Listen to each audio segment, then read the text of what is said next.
জয় বাবা তারকনাথ। তারকনাথের নাম করে শেষ পর্যন্ত যাত্রাটা শুরু করেই দিলাম। এবার প্রথমবার আমি যাচ্ছি তারকেশ্বর। মা আগে অনেকবার গিয়েছিল আর আমার মনিয়ে হচ্ছে এটা প্রথমবারই তারকেশ্বর যাওয়া। তো আমরা ভীষণ এক্সাইটেড ছিলাম আর টেনসডও ছিলাম যে হাঁটতে পারবো কি পারবো না। যাই হোক, বেরিয়ে পড়েছিলাম, লেট হয়ে গেছিলো, সেখানে টোটো করে স্টেশনে চলে গেলাম। তারপরে ট্রেন ধরে চলে এসেছিলাম ব্যারাকপুর। ব্যারাকপুর থেকে আমরা অটো করে চলে গেছিলাম শেওড়াফুলি ঘাটে। লঞ্চে করে পার হয়ে নিলাম। তারপরে কিছু কেনাকাটা ছিল, কেনাকাটা করতে করতে চলে গেছিলাম নিমাইয়ের ঘাটে। আর নিমাইয়ের ঘাটে সেখানে গিয়ে খাওয়া দাওয়া করে আমাদের স্নানে নামার মুহূর্তে গঙ্গায় জোয়ার চলে আসে। আর মাইকে করে বারণ করে দেয়, গঙ্গাতে কাউকে নামতে দেয় না, স্নান করতে। আর সেই টাইমটা সেখানে আমরা দাঁড়িয়ে যাই। মারা বলছিল সেই টাইমে নাকি 2000 সালের বন্যার মতন জল ঢুকছিল। তো ওইগুলোই দাঁড়িয়ে দাঁড়িয়ে দেখছিলাম। তারপরে স্নান করে এই যে কপালে আমরা মহাদেবের তিলক কেটে নিয়েছিলাম সবাই মিলে। তারপরে হাঁটতে হাঁটতে রওনা দিলাম।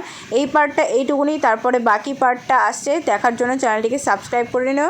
আর এই পার্টটা কেমন লাগলো অবশ্যই কমেন্টে জানিও। আর কমেন্টে হর হর মহাদেব যেন লিখতে ভুলো না।